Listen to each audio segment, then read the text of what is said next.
Las investigaciones actuales sobre el cambio conceptual definen, digamos, la idea de este proceso cognitivo llamado cambio conceptual como la transformación que se da en nuestro conocimiento de manera radical, o sea, de manera muy intensa, cuando pasamos de tener una manera de ver las cosas, una teoría sobre un ámbito determinado, a verla de una manera completamente diferente, de hecho, radicalmente diferente, ¿no? La misma idea de cambio conceptual, en realidad, más bien en un sentido estricto, habría que llamarla cambio de teoría, porque en realidad lo que está cambiando no es tanto el concepto, o sea, un solo concepto, sino más bien lo que suele cambiar es toda una teoría, que en realidad es un racimo de conceptos o un conjunto de conceptos relacionados, ¿no? Por poner un ejemplo muy clásico, si una persona piensa que los seres que hay sobre la Tierra pues no proceden unos de otros, sino que, digamos, tendrían una relación más bien de tipo horizontal, es decir, comenzaron todos a existir al mismo tiempo, o en todo caso unos no dieron lugar a otros, pues es una persona que tiene una teoría, como suele llamarse, fixista. Es decir, su teoría o su concepto de ser vivo no incluye un proceso evolutivo.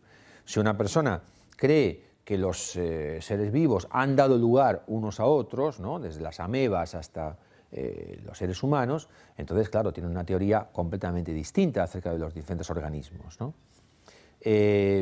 Bueno, esto mismo podríamos pensar, y de hecho es lo que se suele investigar acerca de lo que ocurre en la mente del alumno cuando pasa de entender las cosas de una determinada manera a entenderlas, digamos, de otra completamente distinta, ¿no? Es decir, se da una auténtica revolución copernicana en su mente.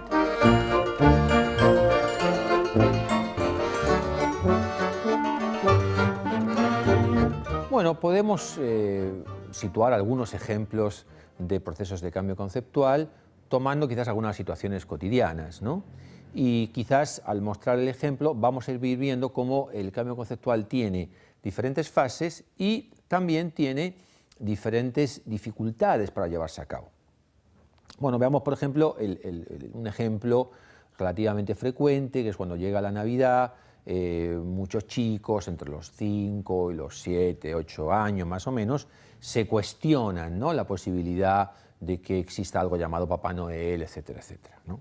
Bueno, en determinado momento, imaginemos, aunque este es un ejemplo sacado de la realidad, una nena le dice a sus papás, bueno, yo ya sé que los regalos no los traen los papás, yo ya sé lo que ocurre con Papá Noel. Los papás, en fin, medio inquietos, medio ansiosos, le preguntan, bueno, a ver, ¿qué es lo que tú sabes acerca de Papá Noel? Y la nena dice, bueno, es que Papá Noel no puede traer todos los regalos para todos los chicos, porque son muchos, hay muchos chicos en el mundo, entonces no le da tiempo y además no puede ir a todos los negocios a comprar todos los regalos.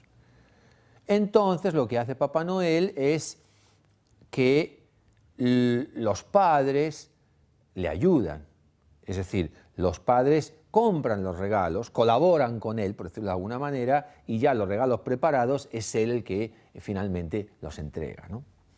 Bueno, este ejemplo, fijémonos que por otro lado cualquier papá lo puede reconocer, ¿no? Fijémonos que lo que tenemos es, la nena tiene inicialmente una teoría de que Papá Noel es un ser fantástico, omnipotente, evidentemente, puede hacer muchas cosas al mismo tiempo y en diferentes espacios. Claro, esa teoría empieza a cambiar, pero cuando empieza a cambiar, ¿por qué? Posiblemente porque la nena habla con otros chicos, porque ve cosas en la televisión, por lo que fuere.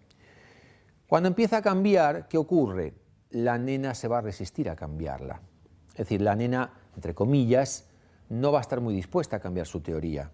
¿Por qué? Bueno, entre otras cosas porque, por ejemplo, es peligroso cambiar de teoría sobre Papá Noel, sobre todo en momentos como la Navidad, ¿no? Porque si uno cambia de teoría, bueno, a lo mejor uno se queda sin regalos, ¿no?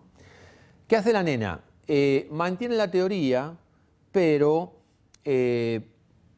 cambia algún elemento de la teoría. Es decir, los papás ayudan a Papá Noel. Es decir, Papá Noel ya no es un ser sobrenatural, es decir, el estatus ontológico, por decirlo de alguna manera, es decir, el concepto Papá Noel ha cambiado, aunque otros conceptos de la teoría no han cambiado.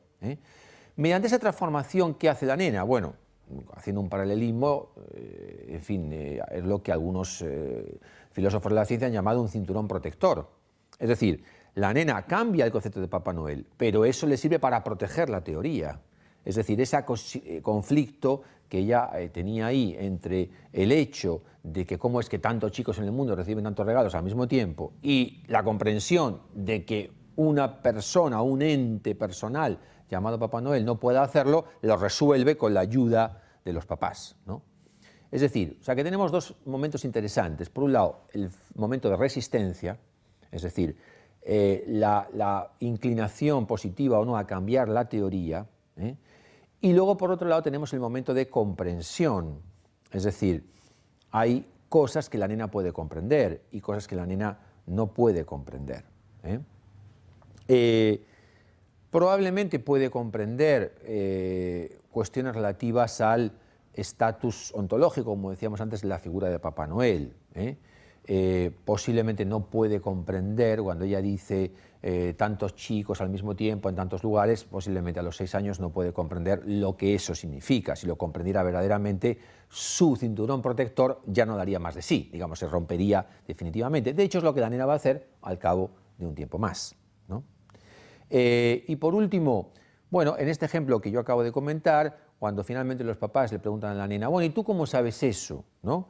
La nena dice, bueno, no, me lo ha explicado mi prima o mi amiguita, lo que sea, que resulta que a lo mejor tiene 1 año más o 2 años más.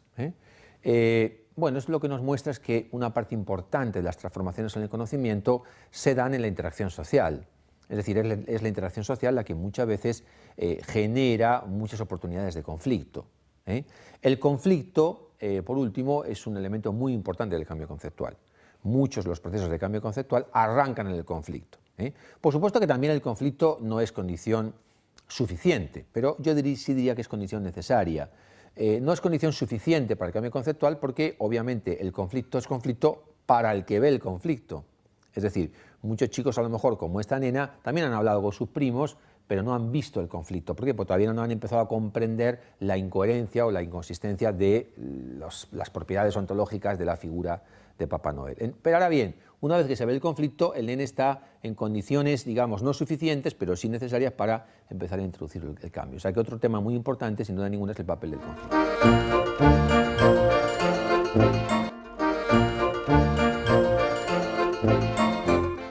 Bueno, yo creo que una pregunta que todos nos hacemos es cómo crear situaciones educativas que puedan favorecer el cambio, porque en definitiva el cambio conceptual yo creo que es uno de los elementos más poderosos que la escuela puede aportar a la educación del individuo, ¿no?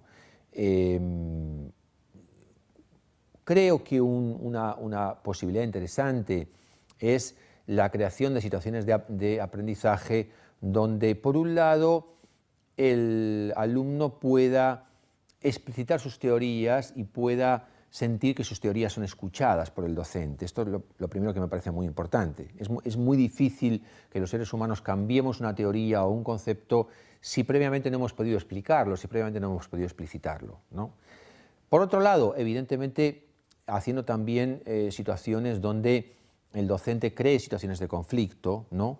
Es decir, el docente no pretenda sobre todo explicar desde el comienzo teorías larguísimas y complejísimas y que muchas veces no interesan tanto a los alumnos, sino más bien partir de las que tiene el alumno para conflictuarlas, para plantearle, digamos, dificultades que el propio alumno pueda resolver, ¿no? Y por último, me parece que estableciendo relaciones significativas entre las teorías del alumno y la realidad, haciendo que las teorías que el alumno pueda tener, el alumno pueda entender que sirven para algo, que sirven para comprender mejor el mundo.